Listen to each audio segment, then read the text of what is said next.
Hello friends, my name is Gaurav Kumar. Hope you all are good. तो C language की series में ये हमारा 17th वीडियो है। तो आज हम देखेंगे कि लिटरल्स सी लैंग्वेज में क्या होते हैं। So let me start the video. First of all we will see what are literals.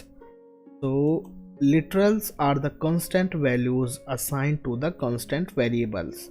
Literals वे कांस्टेंट वैल्यूज हैं जो कांस्टेंट वेरिएबल को असाइन किए गए हैं। We can say that literals represent the fixed values that cannot be modified. हम यह कह सकते हैं literals fixed values को represent करते हैं जिन्हें modified नहीं कर सकते। It also contains memory but does not have reference as variables. इसमें memory भी होती है but इसमें as a variable reference नहीं होते हैं। So यहाँ पे आप इसका एक syntax देख सकते हैं। लिटरल्स को हम कॉन्स्ट कीवर्ड के साथ रिप्रेजेंट करते हैं। Types of literals, then first integer literal, floating literal, character literal, then string literal. तो फर्स्ट हम इंटीजर लिटरल को देखेंगे। It is a numeric literal that represents only integer type values. यह एक न्यूमेरिक लिटरल है जो केवल इंटीजर टाइप वैल्यूज को रिप्रेजेंट करता है। It represents the value neither in fractional nor exponential part. यह न तो फ्रैक्शनल यानी कि भिन्न वाले और न ही एक्सपोनेंशियल यानी घात वाली वैल्यूज़ को रिप्रेजेंट करता है। तो अगर आपने हमारी डेटा टाइप्स की वीडियो अभी तक नहीं देखी है तो उसका लिंक मैं आपको वीडियो के डिस्क्रिप्शन में दे दूंगा, आप वहाँ से उसको देख सकते हैं। There are basically represent in 3 types. Integer literals को बेसिकली 3 टाइप्स में डिवाइड किया गया है। फर्स्ट डेसिमल लिटरल्स जिसका बेस 10 होता है, देन इसको हम 0 to 9 रिप्रेजेंट करते हैं। देन फॉर एग्जांपल तो यहाँ पे आप देख सकते हैं 56 and 78। देन ऑक्टल लिटरल्स जिसका बेस 8 होता है, देन इसको हम 0 to 7 रिप्रेजेंट करते हैं। तो फॉर एग्जांपल में आप देख सकते हैं 0 1 2। सो ऑक्टल नंबर को हम 0 के साथ ही स्टार्ट करते हैं। देन हेक्साडेसिमल नंबर जिसका बेस 16 होता है, जिसको हम 0 to 9 और अल्फ़ाबेटिकल में A to F यानी स्मॉल और कैपिटल से रिप्रेजेंट करते हैं। तो फॉर एग्जांपल में आप देख सकते हैं हेक्साडेसिमल नंबर को हम 0x से स्टार्ट करते हैं। So second is floating literals. They are used to represent and store real numbers. इनका यूज़ रियल नंबर्स को रिप्रेजेंट और स्टोर करने के लिए करते हैं। The real number has an integer part, real part, fractional part and exponential part. तो real numbers में एक इंटीजर पार्ट और real part, then fractional part यानी भिन्न वाला और एक्सपोनेंशियल पार्ट घातांक वाला होता है। तो रियल नंबर को हम 4 पार्ट के साथ रिप्रेजेंट कर सकते हैं, like integer part, real part, fractional part और एक्सपोनेंशियल पार्ट। तो फ्रैक्शनल पार्ट हमारा भिन्न पार्ट होता है, भिन्न वाला। देन एक्सपोनेंशियल पार्ट हमारा घात वाला पार्ट होता है। The floating point literals can be stored either in decimal form और एक्सपोनेंशियल फॉर्म। तो फ्लोटिंग पॉइंट को डेसिमल फॉर्म या एक्सपोनेंशियल फॉर्म में स्टोर किया जा सकता है।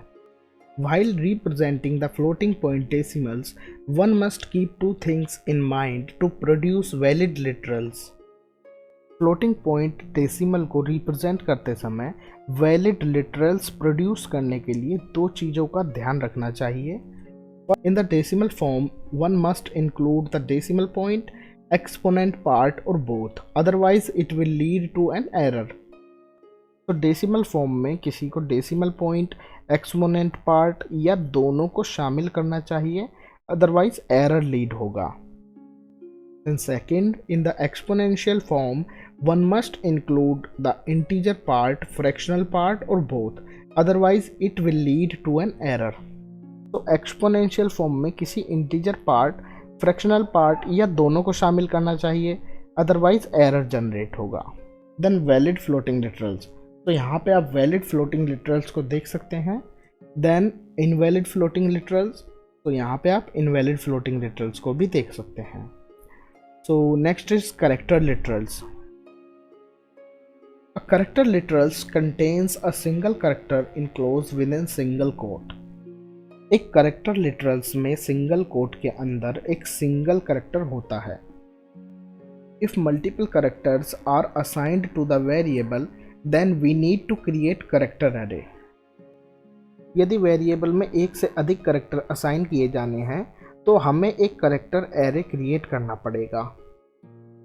If we try to store more than one character in a variable, then the warning of a multiple character constant will be generated. और यदि हम एक से अधिक करेक्टर्स को वेरिएबल में स्टोर करने का ट्राई करते हैं तो एक multi character constant warning generate होगी. तो a character literals can be represented in the following ways. तो यहाँ पे आप देख सकते हैं सिंगल करेक्टर को हम सिंगल कोट के साथ रिप्रेजेंट कर सकते हैं. देन ईस्केप सीक्वेंस में हम सिंगल कोट में कुछ इस तरह से रिप्रेजेंट करते हैं. तो अगर आपने हमारी ईस्केप सीक्वेंस की वीडियो नहीं देखी है तो उसका लिंक मैं आपको वीडियो को डिस्क्रिप्शन में दे दूंगा, आप वहाँ से जाके उसको देख सकते हैं. और हम करेक्टर लिटरल्स में आस्की का भी यूज़ कर सकते हैं. लाइक ए की वैल्यू 65 होती है. देन हेक्साडेसिमल का भी हम यूज़ कर सकते हैं. So next is string literals. A string literals represents multiple characters enclosed within double quotes. एक string literals double quotes के भीतर multiple characters को represent करता है. It contains an additional character like 0 यानी कि null character which gets automatically inserted. इसमें एक additional character होता है यानी null character जो automatically insert हो जाता है. This null character specifies the termination of the string. यह null character string के termination को specify करता है. We can use the plus symbol to concatenate two strings. हम दो strings को concatenate करने के लिए plus symbol का use कर सकते हैं. String 1 में हमने कंप्यूटर कनेक्शन को ले लिया है डबल कोड के अंदर. देन यहाँ पे string 2 में गौरव कुमार को ले लिया है. तो अगर हम स्ट्रिंग 1 और स्ट्रिंग 2 को कॉन्कैटिनेट करना चाहते हैं तो हमको उसके लिए प्लस सिंबल का यूज़ करना होगा. तो यहाँ पे आप देख सकते हैं computer connection plus Gaurav Kumar, तो जिसका आउटपुट हमें कंप्यूटर कनेक्शन गौरव कुमार मिलेगा. तो चलिए इनका एक एग्जांपल देख लेते हैं प्रोग्राम के थ्रू. तो यहाँ पे मैंने एक सिंपल सा एग्जांपल ले लिया है लिटरल्स का. सो लिटरल्स में हम प्रत्येक डेटा टाइप और वेरिएबल के साथ कॉन्स्ट कीवर्ड का यूज़ करते हैं जिससे कि हमारी डेटा टाइप या वेरिएबल की वैल्यू कांस्टेंट हो जाती है, यानी कि इसको हम प्रोग्राम में चेंज नहीं कर सकते. तो यहाँ पे मैंने ए के अंदर 23 को स्टोर कर दिया है. देन ये हमारा इंटीजर लिटरल है. देन उसके बाद मैंने इसको प्रिंट करा दिया है. देन उसके बाद मैंने फ्लोट लिटरल लिए हैं तो बी एंड सी, जिसमें मैंने फ्लोटिंग पॉइंट वैल्यू दी है. देन उसके बाद मैंने सम वेरिएबल के अंदर इनको ऐड कर दिया है. देन उसके बाद सम को प्रिंट करा दिया है.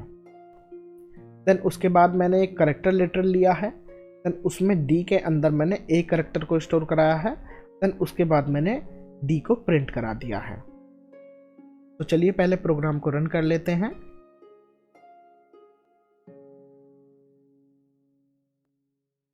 तो यहाँ पे आप देख सकते हैं इंटीजर लिटरल की वैल्यू 23 प्रिंट हो गई है.